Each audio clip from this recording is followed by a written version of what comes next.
You're listening to the CyberWire Network, powered by N2K.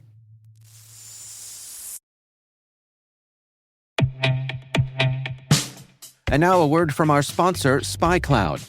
Identity is the new battleground, and attackers are exploiting stolen identities to infiltrate your organization.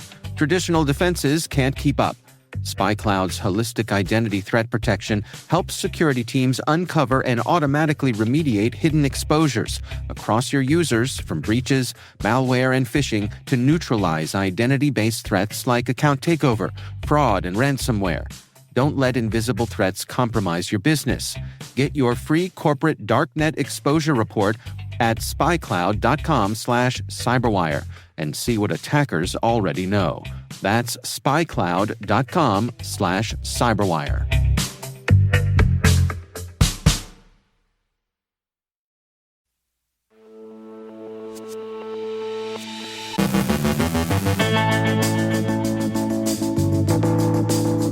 International law enforcement takes down a Darknet drug marketplace. The Washington Post is investigating a cyber attack targeting several journalists' email accounts. Anubis ransomware adds destructive capabilities. The Grey Alpha threat group uses fake browser update pages to deliver advanced malware. Researchers uncover a stealthy malware campaign that hides a malicious payload in a JPEG image. Tenable patches 3 high-severity vulnerabilities in Nessus Agent. Attackers can disable secure boot on many Windows devices by exploiting a firmware flaw. Lawmakers introduce a bipartisan bill to strengthen coordination between CISA and HHS. Harry Coker reflects on his tenure as National Cyber Director. Maria Varmazes checks in with Brandon Karpf on agentic AI. And when online chatbots overshare, it's no laughing Meta.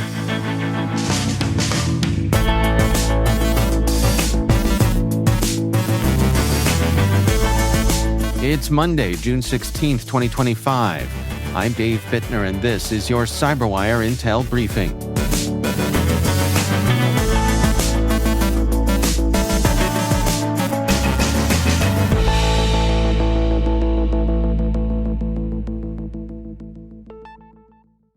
Thanks for joining us here today. It's great to have you with us. Law enforcement from 6 countries have shut down the notorious Archetype Market, a Darknet drug marketplace active since 2020. The site hosted over 3,200 vendors and 17,000 listings, trafficking a wide range of drugs and amassing more than 612,000 users.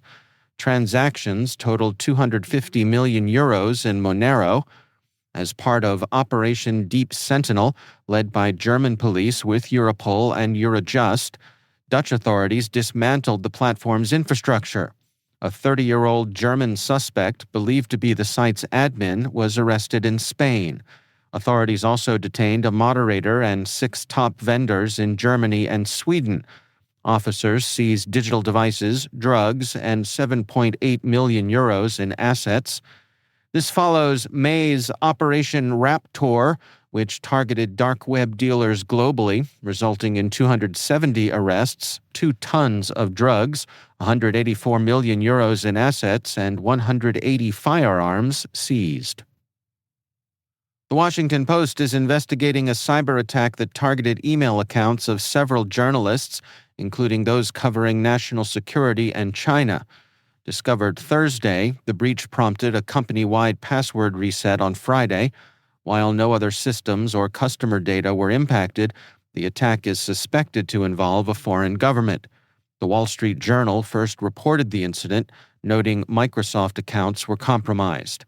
This follows a similar 2022 breach at News Corp, which also targeted journalist data and communications. Anubis ransomware, active since late 2024, is a growing threat due to its destructive capabilities. Initially known for data extortion without encryption, Anubis now encrypts files and includes a wiper module that permanently deletes them, making recovery impossible. Trend Micro reports that it operates under a ransomware-as-a-service model and shares code with Sphinx ransomware.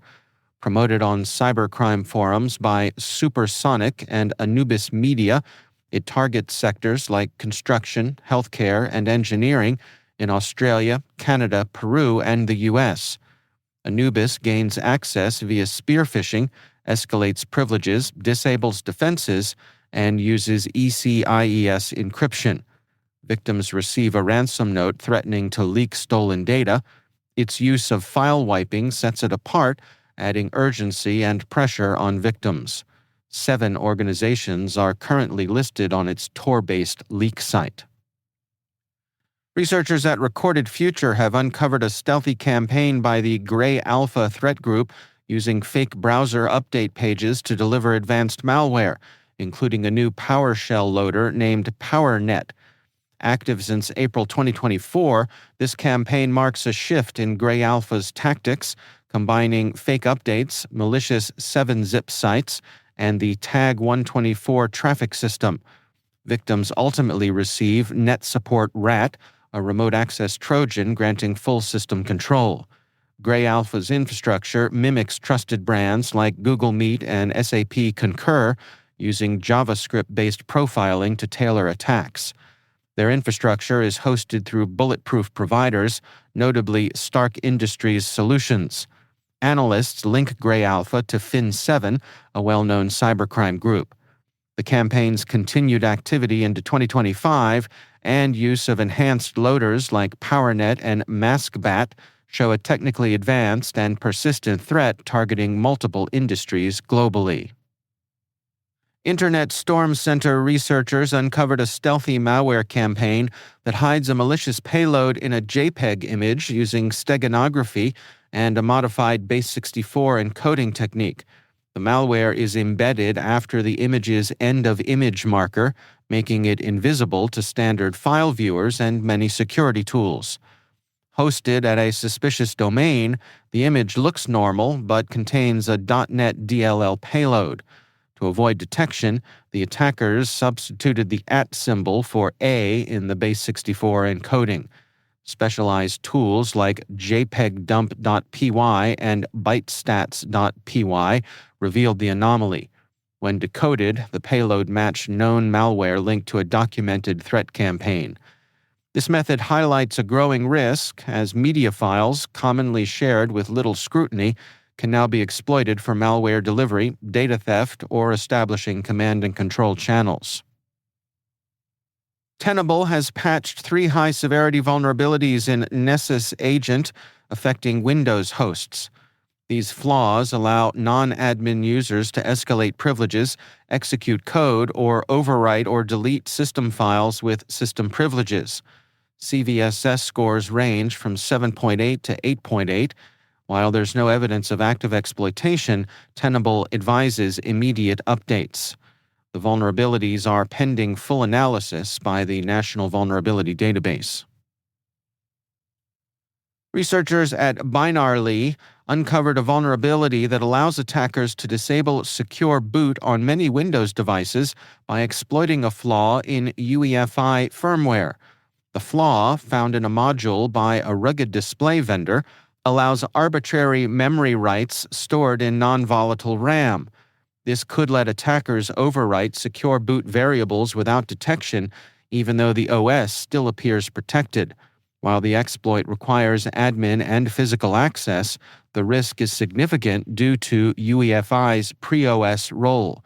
Some UEFI distributions are immune, but most systems remain vulnerable. The flaw has likely circulated since October 2022. Microsoft has patched the issue and revoked certificates for 14 affected modules in its June 2025 Patch Tuesday update. Lawmakers have introduced the bipartisan Healthcare Cybersecurity Act to strengthen coordination between the Cybersecurity and Infrastructure Security Agency and the Department of Health and Human Services. The bill, led by Representatives Brian Fitzpatrick, a Republican from Pennsylvania, and Jason Crow, Democrat from Colorado, would create a formal liaison to improve threat sharing, communication, and incident response for the healthcare sector.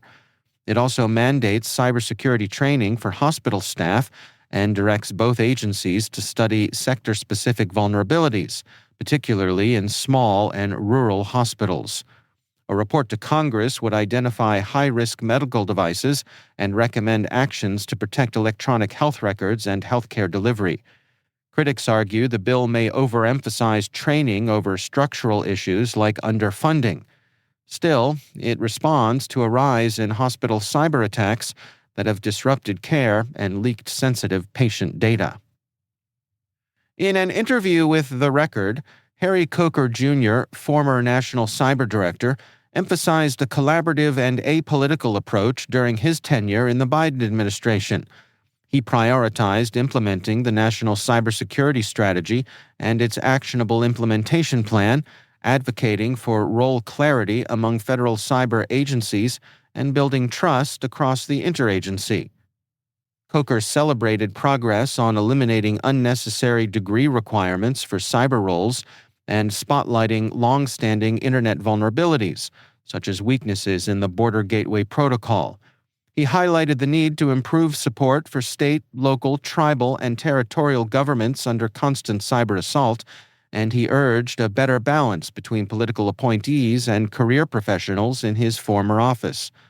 On regulatory harmonization, Coker called for mutual recognition of compliance across sectors and tailoring based on core cybersecurity standards.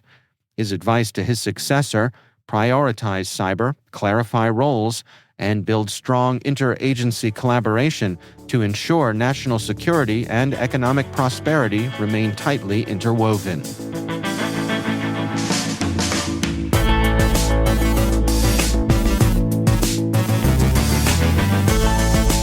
Coming up after the break, Maria Vermazis checks in with Brandon Karpf on agentic AI, and when online chatbots overshare, it's no laughing meta.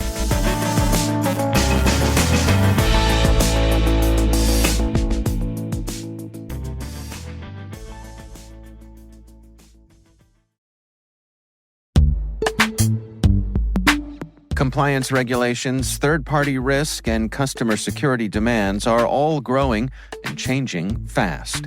Is your manual GRC program actually slowing you down? If you've ever found yourself drowning in spreadsheets, chasing down screenshots, or wrangling manual processes just to keep your GRC program on track, you're not alone. But let's be clear, there is a better way. Vanta's trust management platform takes the headache out of governance, risk, and compliance. It automates the essentials, from internal and third-party risk to consumer trust, making your security posture stronger, yes, even helping to drive revenue. And this isn't just nice to have. According to a recent analysis from IDC, teams using Vanta saw a 129% boost in productivity. That's not a typo, that's real impact. So, if you're ready to trade in chaos for clarity, check out Vanta and bring some serious efficiency to your GRC game. Vanta, GRC, how much easier trust can be. Get started at vanta.com/cyber.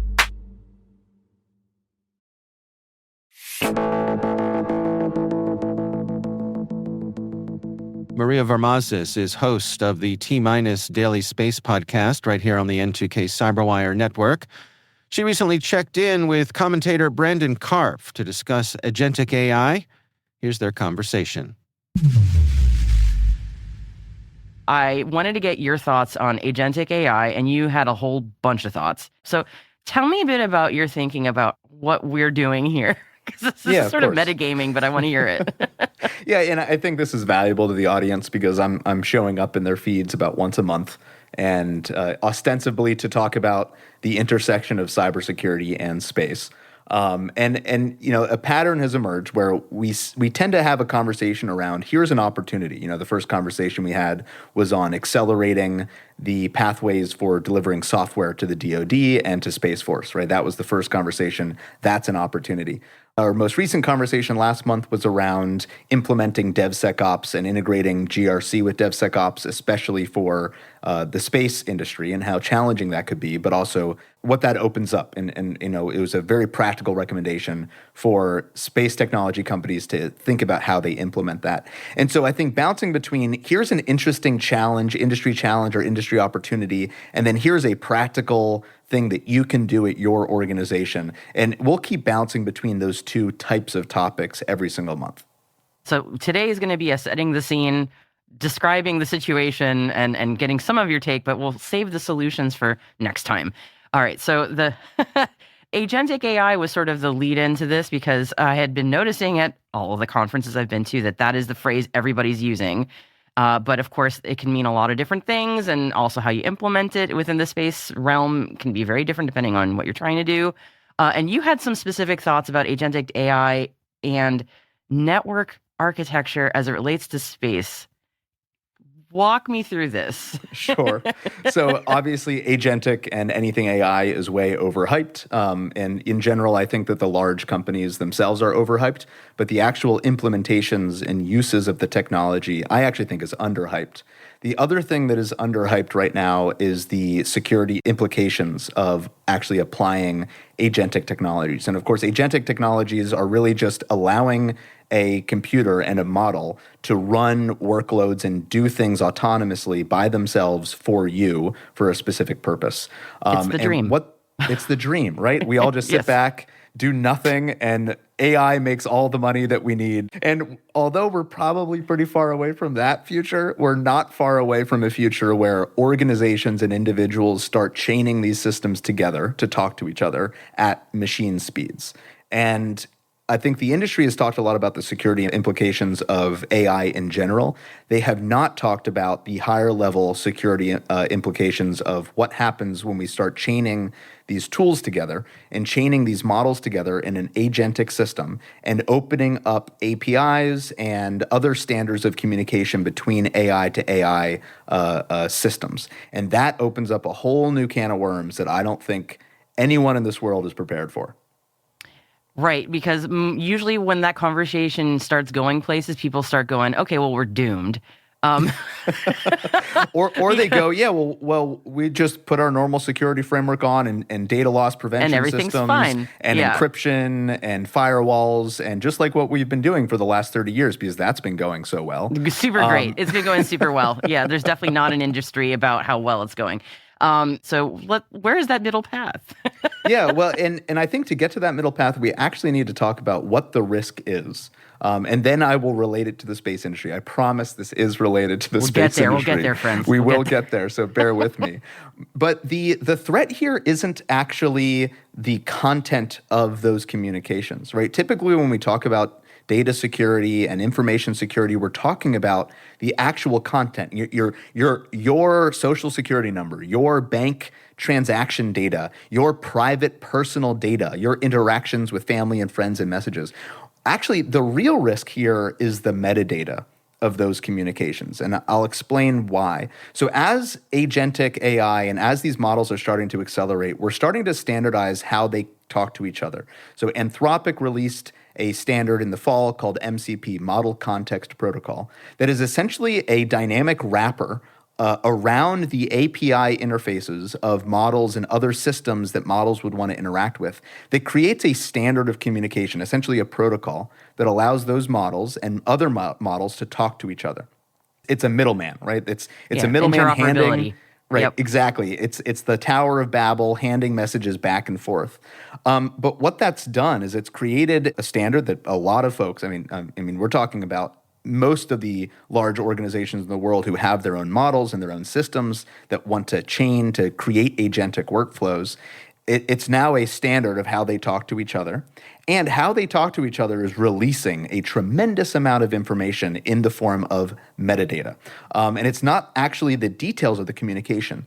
And so it's now totally reasonable to say that an adversary who's looking at network traffic and looking at data flow from an organization out into the dirty internet could see the specific traffic going from your model, your agentic model, to all of the other agentic models and micro models and systems and microservices that model is reaching out to at machine speed. And when we talk about machine speed, we're talking about extraordinary amounts of data every second going from your organization's model or agentic system to thousands of other systems and services on the dirty internet, and opening up what databases are being accessed, what services are being accessed, when, the timing, the frequency of those things, potentially even who, as an organization or an individual, is using those systems. And when you start thinking about all of that metadata, it creates a very clear picture. And the clear picture it's creating is what you are doing, what your strategy is,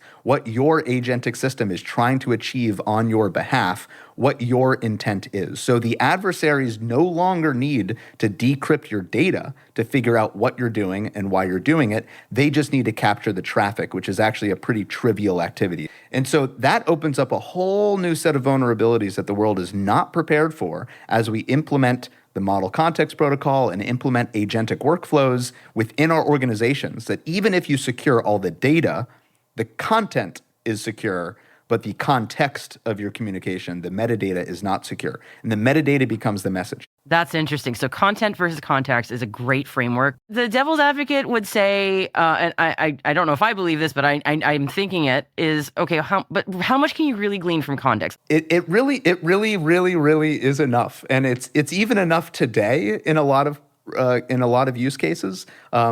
Prior to the implementation of AI systems. I'll give you a couple anecdotes. There's a research group out of UC San Diego called the CAIDA, C-A-I-D-A research group. They do a lot of internet measurement activities, which essentially is the academia word for signals intelligence. And a couple years ago, they published a paper where they were, just by doing network analysis, just by looking at metadata of publicly available internet traffic, they were able to identify the physical locations of Comcast's most critical network exchange points and fiber points around the United States. And from that, you can actually determine the couple nodes that you need to knock offline with, like, a car accident running into a telephone pole that would drop Comcast off of the internet entirely. That was using just metadata. Wow. Another great example is this fall, Ben Gurion University released a proof of concept hack where they did a side channel attack just measuring packets going from an individual user on ChatGPT and ChatGPT's servers. And just by collecting that data, the packets themselves were encrypted, but just because how they knew how ChatGPT tokenizes data, and again, Model Context Protocol provides a standard for how data is transmitted between AI models, so very similar. But just knowing how OpenAI tokenizes data, Ben Gurion University was able, at a greater than 50% accuracy, determine the topic of the communications between a person and ChatGPT, and at a greater than 20% accuracy, get perfect word replication of the prompts and the responses from OpenAI. Oh, dang. The issue is there, and you can get a lot of information about metadata. And so now let's think about 10 years in the future. You've got a company that is thinking about doing M&A in your space, and it's identifying M&A targets. It's finding the exact organization that you're trying to acquire and why. It's developing the strategy. It's sending data to a pricing model, a very specific kind of micro model. Think about microservices, but a micro model. It's that micro model's only job is to develop a pricing model to acquire this one opportunity. There's another market analysis model that's doing your go-to-market once you acquire. There's another model that is out there whose whole purpose is how you integrate a company into your organization.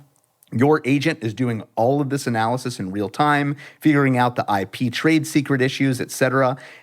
An individual who's looking at your agent doing all of those transactions could actually figure out ahead of time what your strategy is, who your acquisition target is, what your proprietary technology is, what your go-to-market strategy will be, right? Just based on the frequency of those things.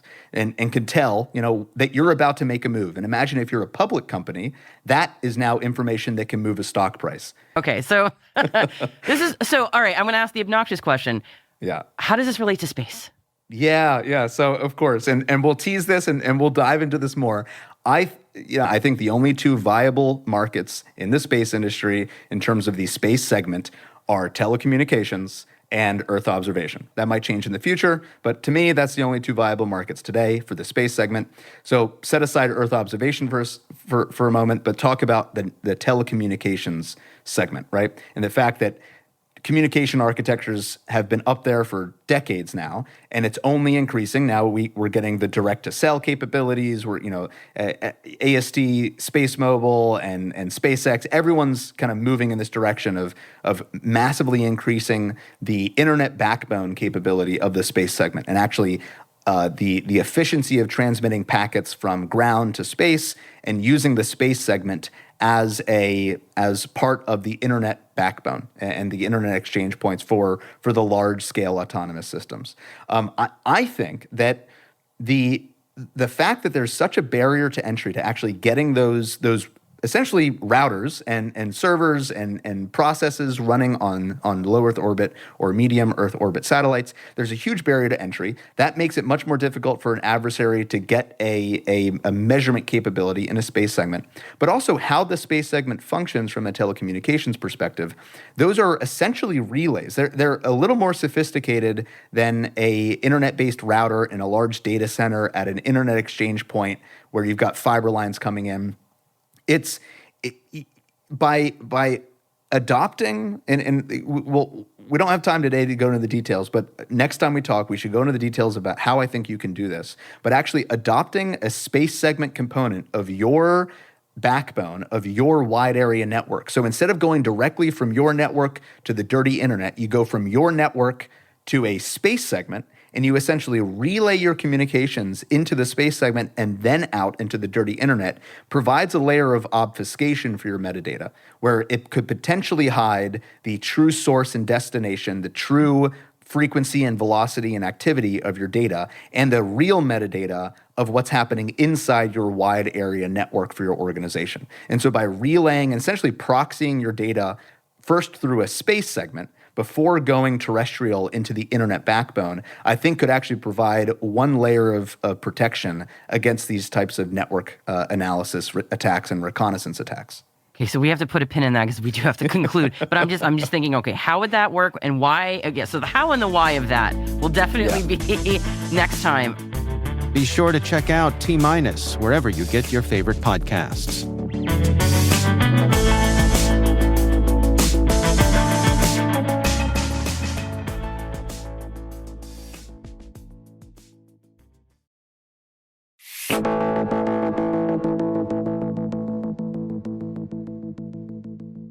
And finally, imagine asking a chatbot a private question, only to find out you accidentally shared it with the world.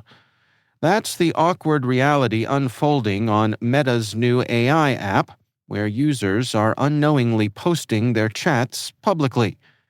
The app includes a share button that brings up a post preview, but many people seem unaware they're broadcasting everything from innocent queries to very personal matters. One user asked about skin irritation, another wanted help writing a letter for someone facing legal trouble, full names included.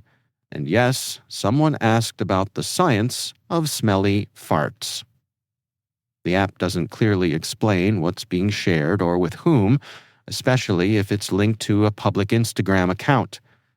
It's a surprising misstep from one of the world's biggest tech companies. While the app only has 6.5 million downloads so far, it's already gaining attention for all the wrong reasons. Let this be a reminder. Read the fine print before you click share.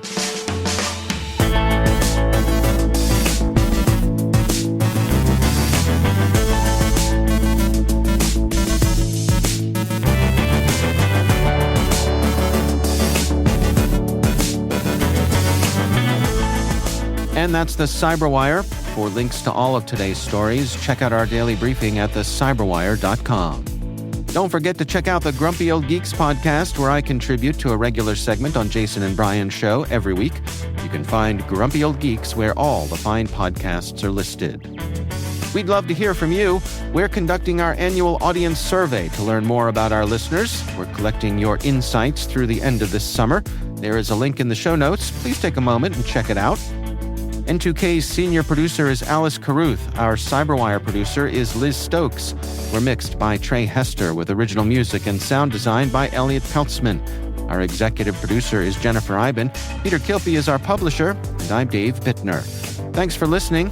We'll see you back here tomorrow.